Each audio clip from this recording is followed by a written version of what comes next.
Boa tarde a todos. Estou muito grata pela presença de todos vocês, para que juntos nós possamos estudar o Evangelho de Jesus através dessa maravilhosa doutrina espírita. O tema que nós vamos então trabalhar hoje é sobre a vida. Então a palestra é intitulada A Vida é Tão Rara.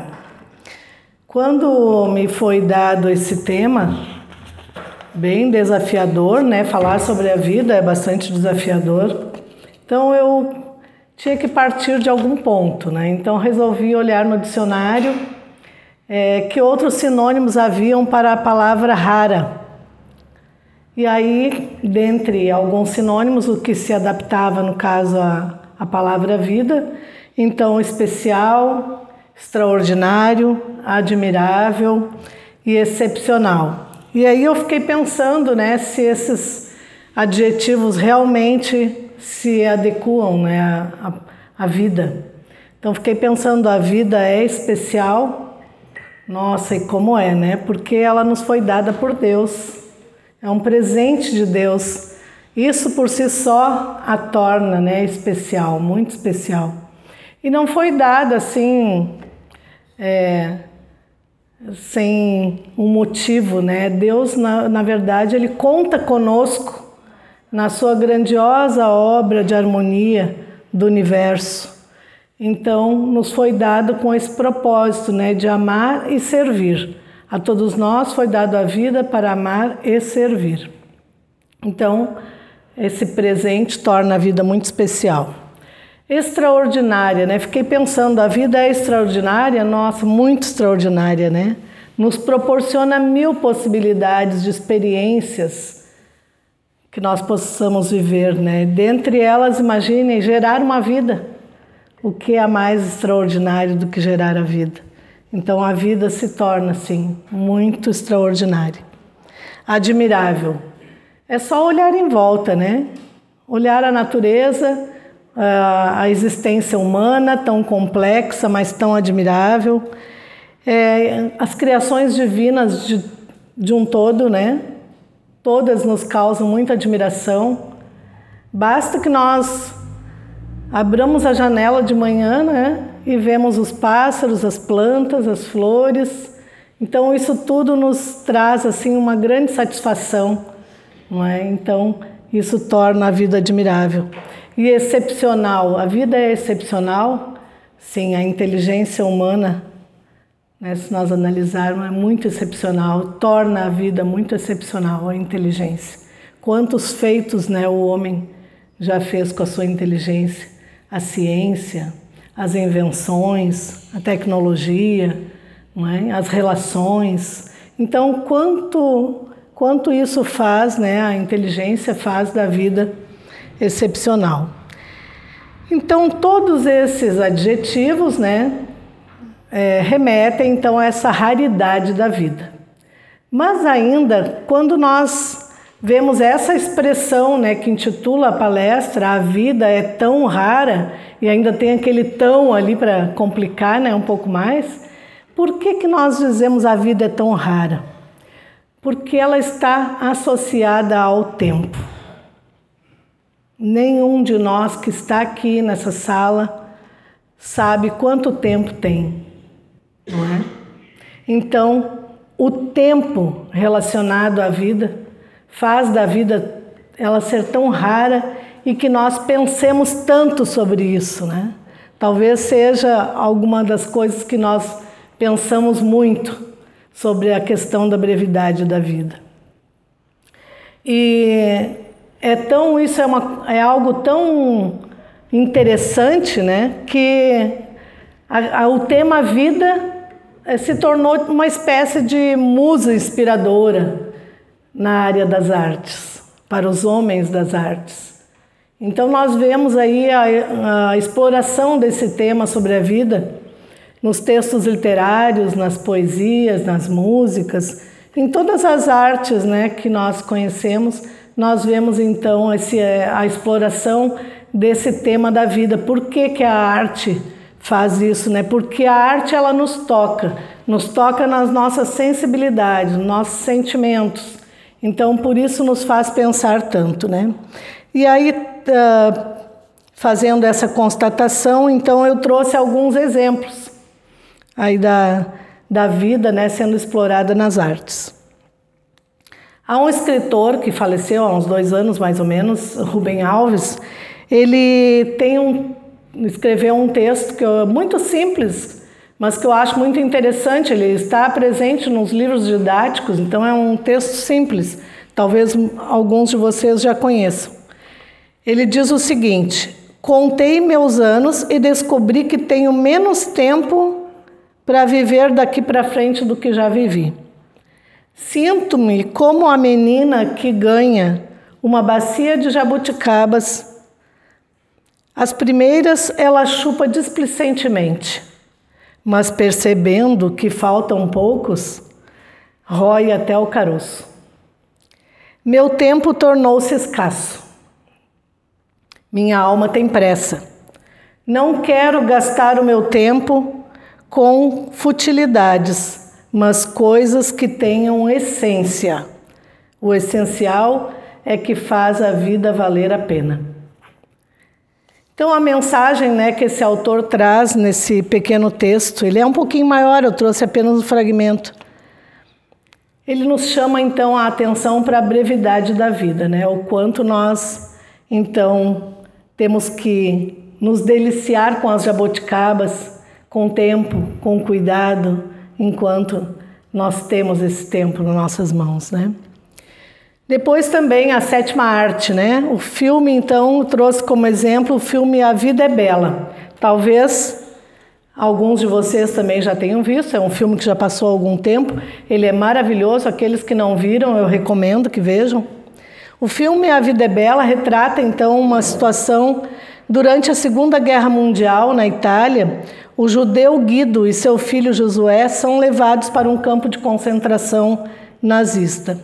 Afastado da esposa e o filho afastado da mãe, né? Então o pai precisa usar de sua imaginação para fazer o menino acreditar que estão participando de uma grande brincadeira, com o intuito de protegê-lo do terror e da violência da guerra. Então, um tempo em que acontece uma guerra e que a vida então fica ainda mais frágil, não é? Numa guerra nós não sabemos quando vai explodir uma bomba e nós vamos morrer. Então, nesse momento é um momento que a vida se torna ainda mais rara, né? E esse cineasta, então, ele quer nos mostrar que a beleza da vida está na maneira com que nós a encaramos. E Guido, para que o filho não sofra, ele tenta então mostrar o lado bom daquele momento, daquela situação.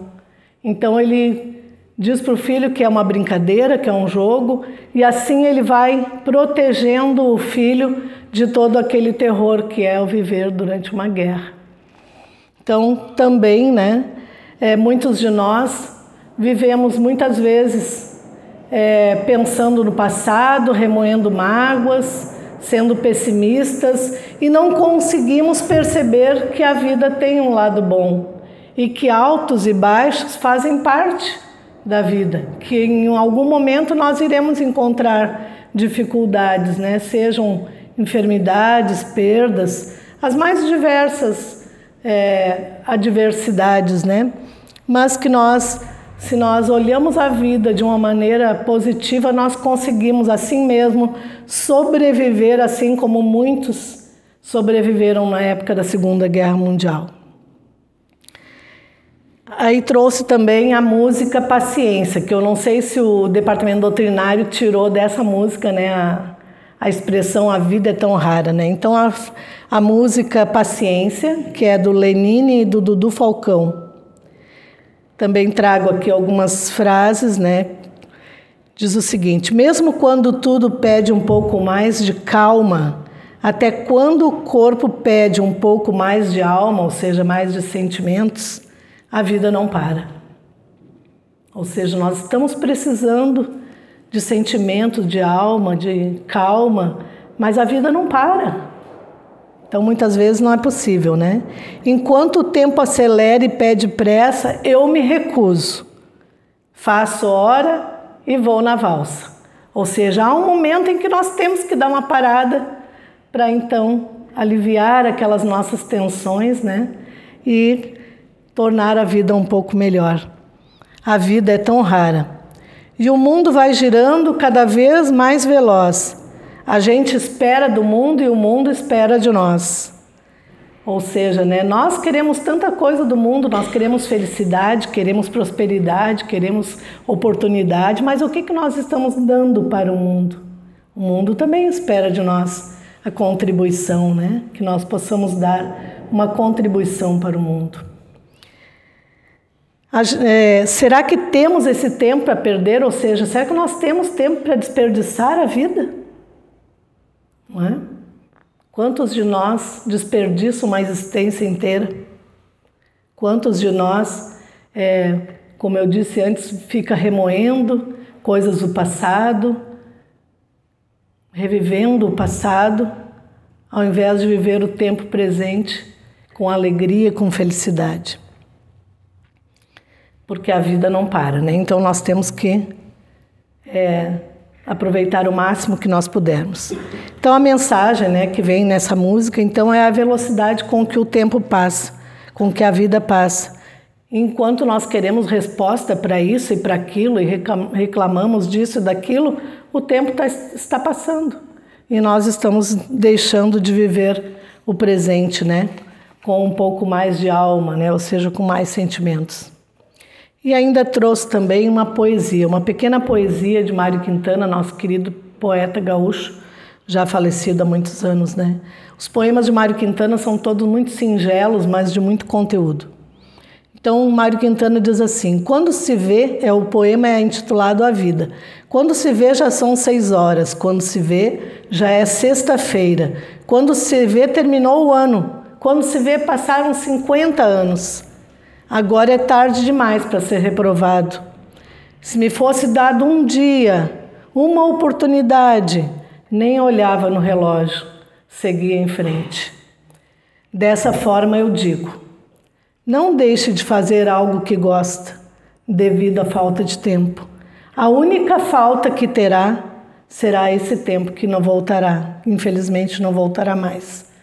Então, né, muitas vezes aquele abraço que não foi dado, aquela palavra que não foi dita, aquele eu te amo que não foi dito, e aí, de repente, vem uma adversidade e nós não temos, mesmo que nós imploremos de joelho, né, a vida, eu quero um dia, eu quero 1 hora para dizer para aquele meu ente querido determinada coisa, fazer determinada, ou não fazer determinada coisa que trouxe uma consequência grave, triste, né? Então, esse poema, por si só, ele já traz explicitamente ali a mensagem, né?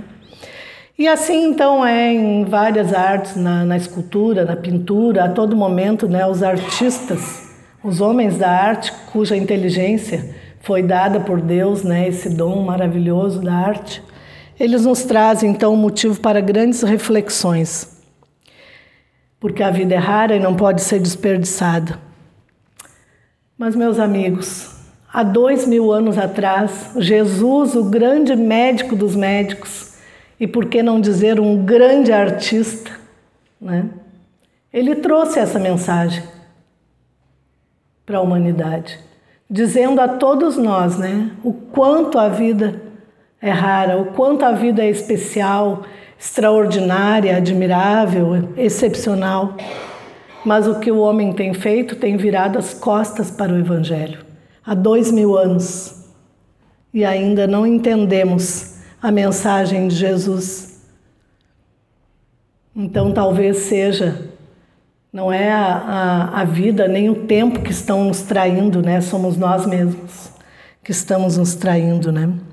Então Jesus, ele veio para combater o materialismo e dizer que todos somos irmãos e que nós devemos amar uns aos outros como a si mesmo. Então ele pregou o amor mais puro e incondicional, o amor de Deus por todos nós, essa grande família de Deus que é a humanidade.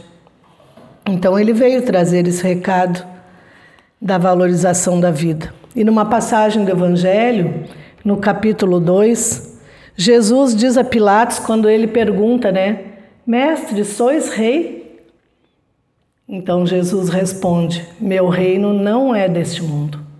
E o que Jesus revela então com essa afirmação?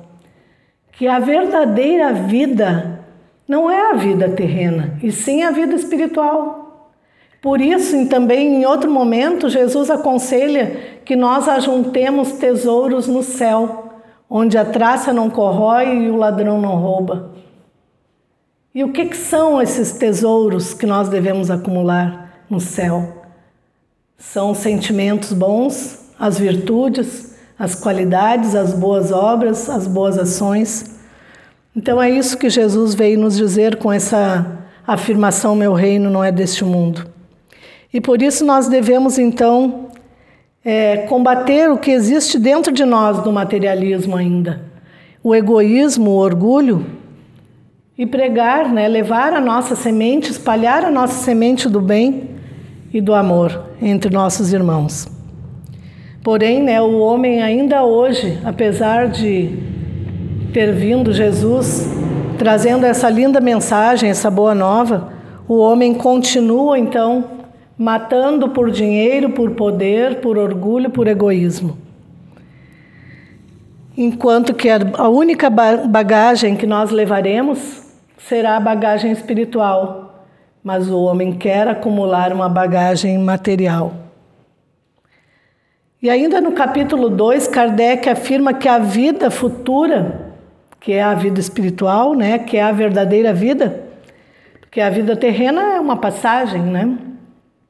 É o ponto central dos ensinamentos de Jesus, essa vida futura. E deveria ser, por assim dizer, né, o alvo da vida humana, de todas as nossas aspirações. Devia ser a vida futura o alvo, né? A vida espiritual, a verdadeira vida. Nossas obras, né, na vida terrena, devem ter essa base. Porque Jesus também disse em outro momento, a cada um será dado segundo as suas obras. Jesus não disse a cada um será dado segundo a sua fortuna, seus títulos, seus cargos que ocupou. Ele foi muito claro, né? E Kardec ainda diz, a vida corporal não é mais que uma passagem, porém, por não entender a vida futura, o homem continua agindo como uma criança que só vê na sua frente seus brinquedos e que por um brinquedo é capaz de fazer qualquer coisa para obter um brinquedo. E quando perde algum brinquedo, é um Deus nos acuda, é uma dor pungente. Então o homem tem vivido assim, tal qual uma criança com seus brinquedos. E ele faz ainda uma outra analogia, né? Que o homem, se ele se encontrar no meio de uma cidade e olhar em volta, ele vai se achar muito pequeno. Ele vai ver o quanto ele é pequeno. Mas se ele subir na montanha e do lado da montanha ele olhar para a cidade, ele vai ver o quanto ele é grande. Então é aí que o homem percebe que ser grande ou pequeno é tudo a mesma coisa. Para Deus não importa ser grande ou ser pequeno. E aí então é que o homem desperta para essa consciência, né?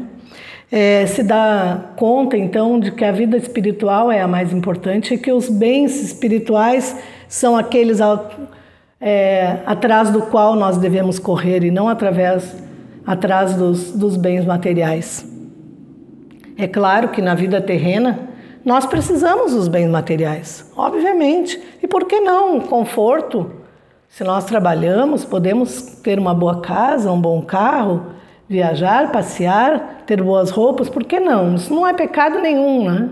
O problema são os exageros, é quando nós abandonamos o nosso espírito para viver só em função do material. Nós esquecemos, nós anulamos o nosso lado espiritual. E quando nós chegamos a esse ponto, como disse ali, em que o homem, em cima da montanha, ele vê o quanto ele é grande, e ele se dá conta que é tudo igual, grande, pequeno, que ele passou a vida inteira querendo ser grande, às vezes é tarde. Às vezes isso acontece já no leito de morte, quando o homem se dá conta de que os bens materiais não são os principais. Mas Deus é tão bom que Ele nos dá a oportunidade da reencarnação, do recomeço. Então um dia nós iremos aprender, né? Um dia nós entenderemos que o mais importante é a vida espiritual. Todos nós chegaremos à perfeição. Esse é o único determinismo que existe. E sobre esse tema, né, da vida e de todas essas reflexões que nós acabamos de fazer, né, há um espírito, Joana de Ângeles, que é mentora espiritual de Divaldo Franco, que é um médium da Bahia. Muitos de vocês talvez conheçam e já tenham lido algo a respeito e assistido algum vídeo.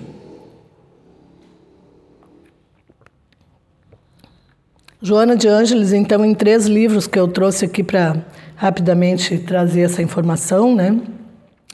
Ela, através da psicografia de Divaldo Franco, então ela nos alerta. O livro Amor, Imbatível Amor, no capítulo 9, Vazio Existencial, Joana de Ângeles diz o seguinte: na sociedade contemporânea, o homem assume um papel exigido pelo meio em que vive, onde ele circula, para sobreviver a esse meio, ou seja, para não ser rejeitado, né? Muitos de nós usamos máscaras, fingimos ser aquilo que não somos, né? Mas isso nos causa um grande vazio. Aí diz Joana, né? Aí busca-se o álcool, as drogas, medicamentos, poder, a busca pela glória, pela fama, pelos holofotes. Só que nada disso preenche esse vazio existencial. E vem então a amargura e a depressão. Porque diz Joana de Ângeles, então, somente o amor, a fé e a esperança podem preencher um vazio da alma humana. O segundo livro que eu trago é O Ser Consciente, capítulo 9 também, o item Felicidade. Então, Joana de Ângeles diz que o sentido, o significado da vida centra-se na busca da felicidade. Porém, ela é confundida com prazer. Felicidade confundida com prazer. E isso torna, então, a vida frustrante e ameaçadora. Conforto, ócio, mundo cor-de-rosa pode parecer felicidade. Mas então, por que tantos afortunados são infelizes? Por que tantas pessoas, né, que têm muito dinheiro também são infelizes, se sentem entediados? Porque o que traz a felicidade, né, e a felicidade no plano em que nós vivemos, no mundo de provas e expiações, a felicidade ela não é absoluta, ela é relativa. A felicidade absoluta nós só encontraremos quando atingirmos a perfeição. Então, nesse mundo que nós vivemos, nesse estágio evolutivo que nós nos encontramos, a felicidade é relativa, mas o que nos faz feliz, o que nos faz ter satisfação, ter alegria, é a busca, justamente a busca pela felicidade. Quando nós vivemos procurando cultivar bons sentimentos, bons pensamentos, boas obras, boa convivência, perdoando, amando, nessa busca incessante da felicidade, é aqui que nós encontramos essa felicidade relativa. Então é nas coisas espirituais, né? É dos tesouros que não são corroídos, como dizia então Jesus. Ainda num terceiro livro, Atitudes Renovadas, capítulo 9, também intitulado Vazio Existencial, Joana de Ângeles nos traz uma linda mensagem. Ela diz: vivemos dias de utopia, nos quais vale o que se aparenta. Exige-se um banquete de alegrias. Olha as redes sociais aí, todo mundo é feliz, todo mundo é sorridente, todo mundo está na festa, todo mundo está sempre bem, né? O que não retrata a realidade. Quanta verdade será que existe por trás dessas postagens, né? Então, claro, não podemos generalizar. Às vezes as pessoas estão felizes mesmo, né? Que bom, né? Mas muitas vezes não é. Muitas vezes aquilo tudo é só para inglês ver, como se diz, né? Então, a tristeza é tida como um transtorno de conduta que não merece atenção e respeito. Já ouviram falar assim, vamos descartar fulano que está muito baixo astral, está sempre depressivo? Não, vou evitar sair com ele, falar com ele, não é? A gente ouve isso. Ninguém mais quer ouvir ninguém. Ninguém mais quer consolar ninguém. Nós queremos estar com quem está bem, com quem está por cima, né? Então, o resultado, diz Joana de Ângeles, é o isolamento e a solidão. É óbvio, né? As pessoas que não estão bem, se elas não se sentem bem porque elas são rejeitadas, elas vão se isolar. E aí vem a solidão e vem tudo mais que eu nem gosto de falar certas palavras, né? Que nós vivemos muito nos últimos tempos. Então, Joana faz um convite. Se experimentas esse vazio, abre-te para o amor. Reflexiona, pois, na correria louca, para lugar nenhum, e considera a vida como oportunidade para sorrir e produzir, ser útil a ti mesmo e aos outros. Auxilia o outro a ter paz e a paz virá para ti também. Não é? Então, ela faz esse convite, né, para aquele que está triste, que ele não se entregue, que ele pense no outro, que ele busque auxiliar o outro, e assim ele será auxiliado, porque todo o bem que nós fazemos, quem é o primeiro beneficiado quando nós fazemos o bem? Somos nós mesmos. Nós damos uma energia positiva para alguém, essa energia volta para nós, é a lei do retorno. Todos sabem que tudo aquilo que nós mandamos para o universo, para nós retorna. Então, a Joana de Ângeles faz nesse texto esse lindo convite, né? E eu digo a vocês, né, façamos isso agora. Porque a vida é rara, a vida é breve, ela passa muito rápido. Vamos aceitar esse conselho de Joana. Vamos fazer o bem, praticar o bem, para que o bem venha para nós também. E no adiantado da hora, então, para encerrarmos essa nossa atividade de hoje, mais um belo texto, dessa vez de Emmanuel, que é o mentor espiritual de Chico Xavier, então pela psicografia de Chico Xavier, esse livrinho que eu recomendo, Fonte Viva, é um ótimo livro para termos na nossa cabeceira. Então, a página 163, capítulo 56, com o título Renasce Agora. Aquele que não nascer de novo não pode ver o reino de Deus, disse Jesus, e está no Evangelho de João, capítulo 3, versículo 3. A própria natureza apresenta preciosas lições nesse particular. Sucedem-se os anos com matemática precisão, mas os dias são sempre novos, dispondo assim de 365 ocasiões de aprendizado e recomeço anualmente. Quantas oportunidades de renovação moral encontrará a criatura no abençoado período de uma existência? Imagina se um ano nós temos, né, 365 oportunidades de renovação moral, né? Quanto mais uma existência, e que hoje a média de vida é 75 anos, 80 anos. Então, imagine quantas oportunidades nós temos de renovação moral. Conserva do passado o que for bom, justo, belo e nobre, mas não guardes do pretérito os detritos e as sombras, ainda mesmo quando mascarados de encantador revestimento. Faze por ti mesmo nos domínios da tua iniciativa. Cada hora que surge pode ser portadora de reajustamento. Se é possível, não deixes para depois os laços de amor e paz que podes criar agora, em substituição às pesadas algemas do desafeto. Não é fácil quebrar antigos preceitos do mundo ou desenovelar o coração a favor daqueles que nos ferem. Entretanto, o melhor antídoto contra os tóxicos da aversão é a nossa boa vontade em benefício daqueles que nos odeiam ou que ainda não nos compreendem. Alguém te magoa? Reinicia o esforço da boa compreensão. Alguém não te entende? Persevera em demonstrar os intentos mais nobres. Deixa-te reviver cada dia na corrente cristalina e incessante do bem. Não esqueças a assertiva do Mestre: aquele que não nascer de novo não pode ver o reino de Deus. Renasce agora em teus propósitos, deliberações e atitudes, trabalhando para superar os obstáculos que te cercam e alcançando a antecipação da vitória sobre ti mesmo no tempo. Mais vale auxiliar ainda hoje que ser auxiliado amanhã. Queridos amigos, eu agradeço a atenção de todos, que todos nós possamos levar essa mensagem da brevidade da vida, para que nós possamos fazer de cada minuto da nossa existência um momento proveitoso, que nós paremos então de desperdiçar essa vida que é tão rara. Muito obrigada, uma boa tarde a todos.